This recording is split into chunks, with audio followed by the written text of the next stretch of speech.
Welcome to another episode of the Men of the House podcast. It's Richard, your favorite Irish Mexican here.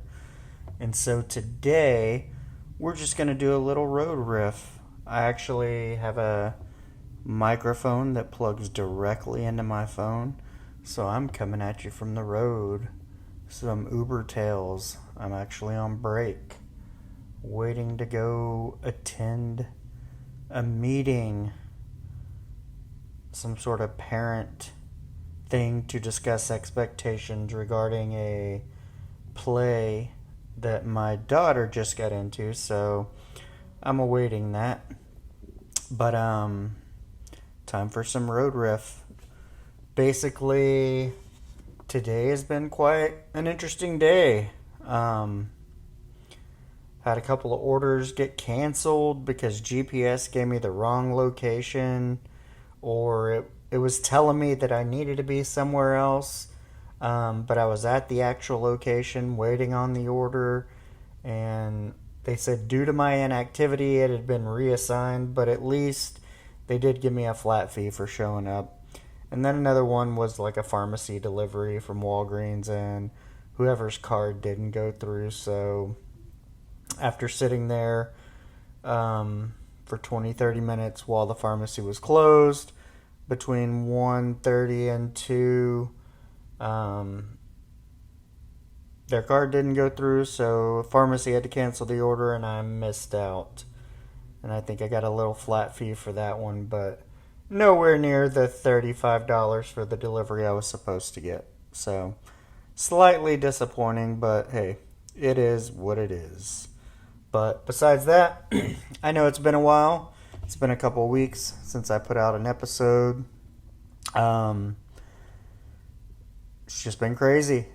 So second week of school, first Monday back.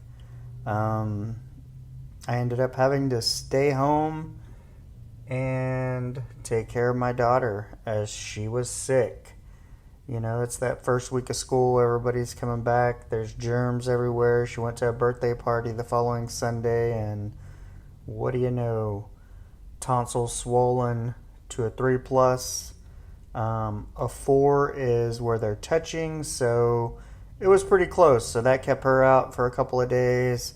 Kept me staying at home for a couple of days, threw off the routine a little bit, of course. You know, you're kind of transitioning from summer to fall, thinking, hey, I got a routine I want to abide by. And once school starts and there's some regular scheduling there for the daughter, then hey, I'll get my routine underway. But that's kind of not what happened, or that's not what happened. So that threw me off a little bit, and then got her back on track. And then, of course, the following weekend after that, we had to go out of town for a little birthday party. My wife's best friend has 2 daughters. One of them just turned 1.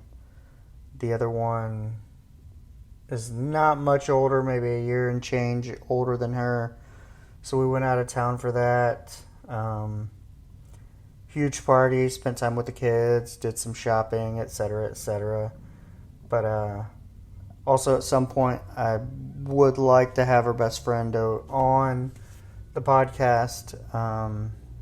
She come up with an idea that I would like to further explore anytime we have female guests, maybe up to and including my wife at some point. But the segment will be called Shit My Mother-in-Law Does.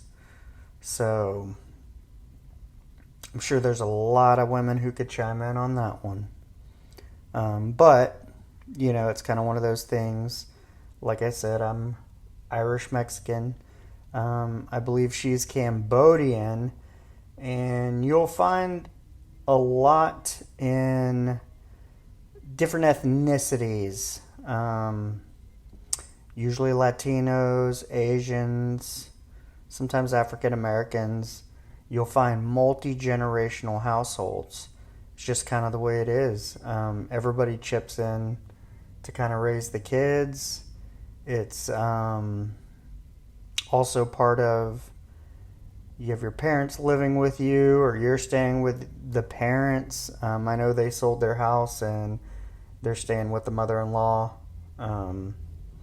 while they decide to get another house or do something else. But, you know, it's that whole multi-generational thing, which I intentionally excluded white people because the white people thing to do, that's mighty white of you, is to put their parents in a nursing home. I don't know about the Asian community, African American community, or any other imported communities, but I can tell you that Latinos, we don't typically put people in nursing homes. My grandparents, they were at home, and my wife and I lived with them up until the point that they passed during COVID. So we stayed there kind of to be some helping hands. Both my grandfather and grandmother had a little dementia, so, you know, it's kind of that thing.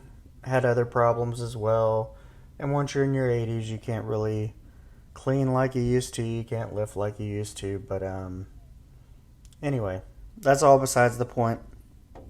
But today we are going off the cuff. I have no notes. Normally I would make some notes, a little outline to kind of keep me on point. But like I said, I'm just going to sit here in a parking lot by the 7-Eleven and do a little road riff. Off the cuff style, which should be fine, as that is what I got wrote up for.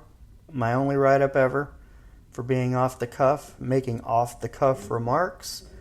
But so I should be great at this, considering I got a write-up for it. But, you know, if a couple of nurses tell you, what would you do if we walked out of here? And I tell them, we'll replace you with travel nurses. I don't really know how that's off the cuff. I expect it to be a little more than true, because a $7 billion organization does not stop rolling just because a couple nurses got their panties in a bunch. So, FYI to all you nurses, it's just the truth. You are replaceable. They'll have your job and a traveler in there posted faster than your obituary. So, yeah, check yourself when making comments. I think that was a wrong write-up for me. One, because it was the truth, and two, as a manager, why should I be at the mercy of you threatening me? For two, and then, you know, they also told my director, well, they really thought maybe I was going to replace him, which I know is bullshit, because guess what? As anybody knows, in any large corporation, you don't just get to fire somebody. It's kind of like the wheels of justice. The HR rules kind of work in favor more of the shitty employee or the criminal than they actually do for the innocent person or the people seeking justice. It's just the way it is. You know, it took me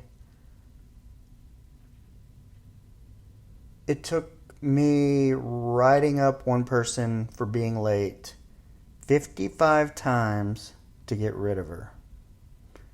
So, if that doesn't tell you how HR systems in big corporations work, then, you know, I don't know what does. But that's besides the point. Anyway, so some other social irritations that have happened against then. I just went in the 7-Eleven to take a leak, and there's fricking hand soap all over the floor. I don't know how the hell it got there, but it did. That was quite interesting. Another social irritation was coming out of one restaurant to make a delivery, and some dude's out there sitting. It's kind of like a wheelchair ramp thing or a walk-up ramp. It's got rails on both sides, and he's sitting there with his leg up, blocking the whole stretch of way his legs like a turnstile. I'm like, dude. And we can see your taint, your gooch. Nobody wants to see that shit. Put it down. Like, you want to do it at home, whatever, do it. But guess what? When you share the world with other people in the world, have a little respect. Perhaps just act like a normal person. Lean up against the thing and look at your phone. Nobody needs to see your Chuck Norris jeans like you're doing a frickin' sidekick with your leg propped way the hell up, blocking everyone else from getting through. Another shit that irritates me. This actually was a cop. We're sitting at a four-way stop. He's directly across from me. We're both set to go straight. It's our turn. I should be passing him to my left as we cross the road. But in the middle of the intersection, he puts a signal light on. Well, the time for your fucking signal light is when you're sitting stopped at the four-way stop. Not in the middle of the intersection. But I guess, he's a cop. He thinks he can do that. He must be above the law, a little bit like Steven Seagal. Which, if you want to be like him, be my guest. So, to all you law enforcement officers, check yourself. There was another one. I was like 8 something at night. I was driving. Headlights should be on. He had no headlights. And he's the popo. What's up with that? Again, thinking he's above the law. He should be the example. So all you law enforcement officers, don't think you need to put a bolo out for me. I got a bolo out on you guys. Let's be on the lookout for shitty cops. So, not that I hate law enforcement officers. I actually like them. I actually consider becoming one at some point in time. But, you got to be the example. You got to do everything you're trying to enforce others to do. But of course, as we've all seen on the internet, with maybe cops taking little breaks, nefarious rendezvous, trysts with women in the backseat of their squad car that, hey, seems like they're just normal people. Which is fine. I don't expect them to be anything other than normal. But don't act all high and mighty or like you're better than when you're pulling people over or giving your speeches. So, to all the cops out there, just be better. So, what else has been going on? As you guys can probably hear the church bells in the background. I know I sure can. I think another thought I had was, why does your coffee when it's cold taste like ass? Yet, if you order a cold brew, it's essentially just cold coffee. Where is that taste discrepancy in going, hey, I got a cold brew, or I just have some hot coffee that cooled down? Why does one taste worse? Kind of a good question. So, let me see what else I have here in my little notes. Often have to type down stuff whenever I'm out Ubering and need a little reminder of what I might put on an outline or what I might want to talk about. I also did notice that I don't know where we were having dinner, but in terms of wait staff, I am not a huge fan of black on black uniforms. Maybe Johnny Cash could pull it off, but yeah, I don't know what it is. All black shoes, all black pants. maybe picking up Red Lobster one day, but for an Uber, but I'm like, it's just not a great look. I don't know why, but I'm not a fan. Need a little contrast. So, let me see another thing.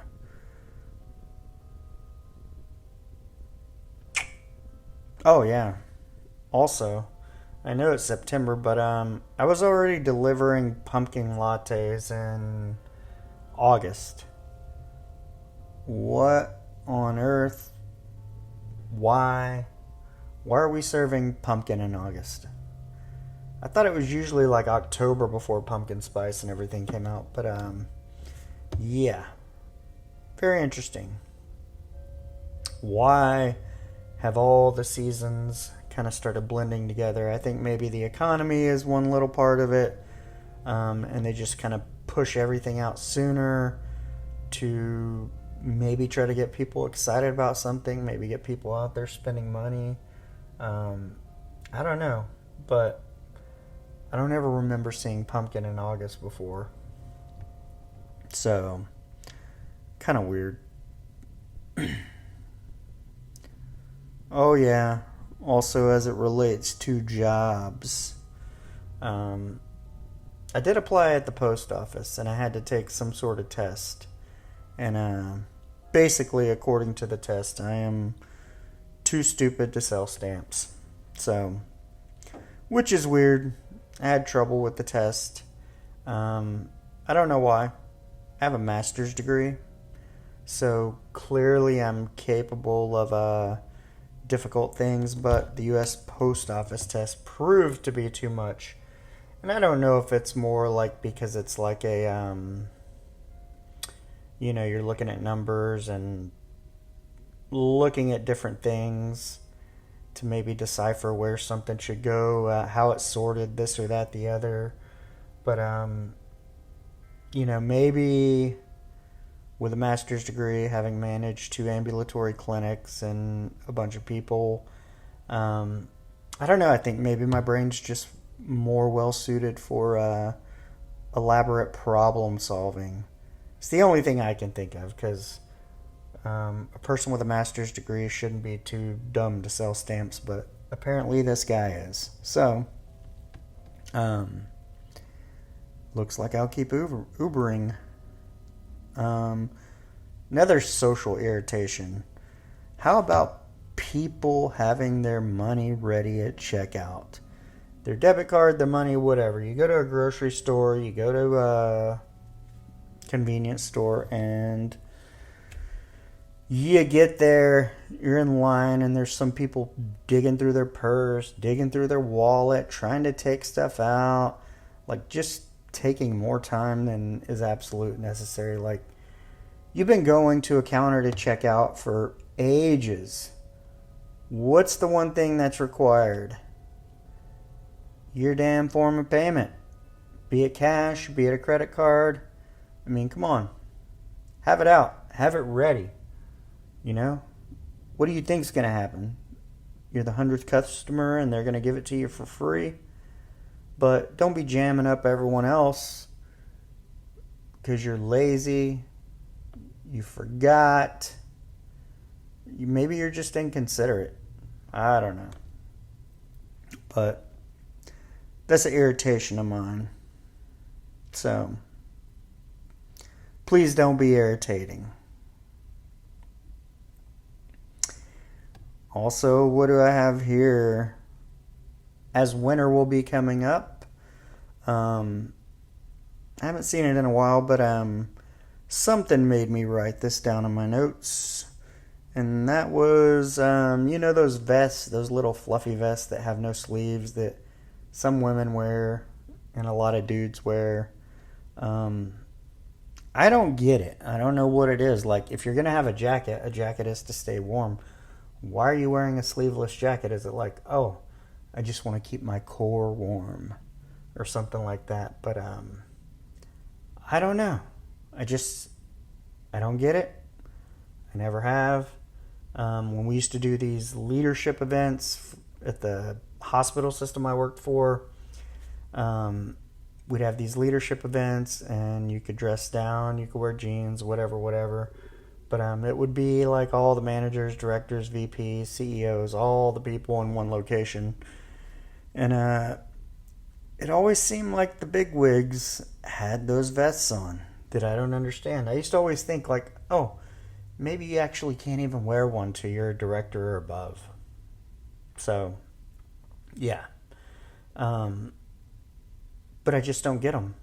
And I can remember leaving that function after seeing all those vests that I'm so perplexed by. And I went to Dairy Queen for something. And it must have been like Taco Tuesday or something. And they had this Children's Miracle Network poster on the drive-through sliding glass. And they want you to donate to it. But they had a little kid in a wheelchair.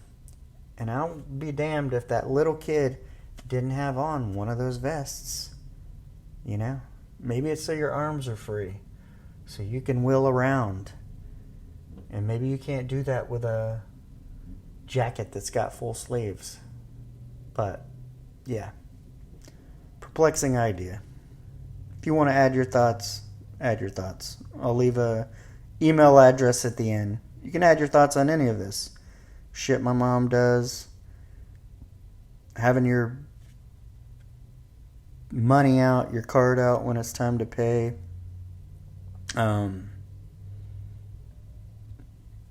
Maybe your theory on why coffee tastes like crap when it's cooled down naturally. So, yeah. Think you know when you're getting old, when you fricking wake up hurt. Age is the only time you get injured sleeping. Wake up with a bad neck, a bad arm. All you did was sleep. I mean, what the hell is that about? Other than getting old. So,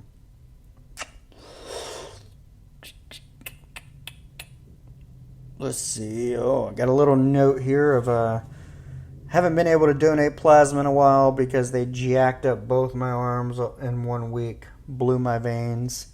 So I'm deferred till that heals up. But you know, I think if I were a phlebotomist at a plasma place, all these people sitting there with their arms, needles in their arms, they can't move, can't go anywhere. I think I would just walk by and crop dust. Yeah. Some silent crop dusting. Make everybody sit there and wallow in it. Yeah, get your thoughts on that too. But anywho, it's almost time to go to that meeting. So be signing off here in a minute.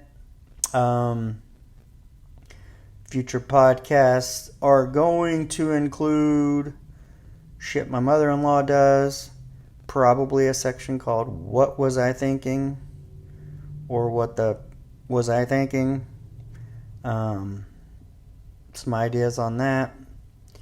And then might even have my daughter on for a small introduction, but I'm not going to give out too much information because she's a minor. And I don't want any of you obsessive compulsive types who might be listening trying to stalk down my daughter. Because then we'll have to go somewhere that a place that neither one of us want to go. Yeah. But she wants to be on the podcast. So I kind of want to oblige her. Maybe you can get to know her a little without giving up too much information. So, anywho, that's all for today. You can do some questions and answers, I believe, within Spotify. Go over, follow. Go to Instagram, follow the Men of the House podcast. And if you have any comments, answers to some of the social irritations that I have, you can reach out at rpaul.craft@gmail.com. And I will see you guys next time. Peace.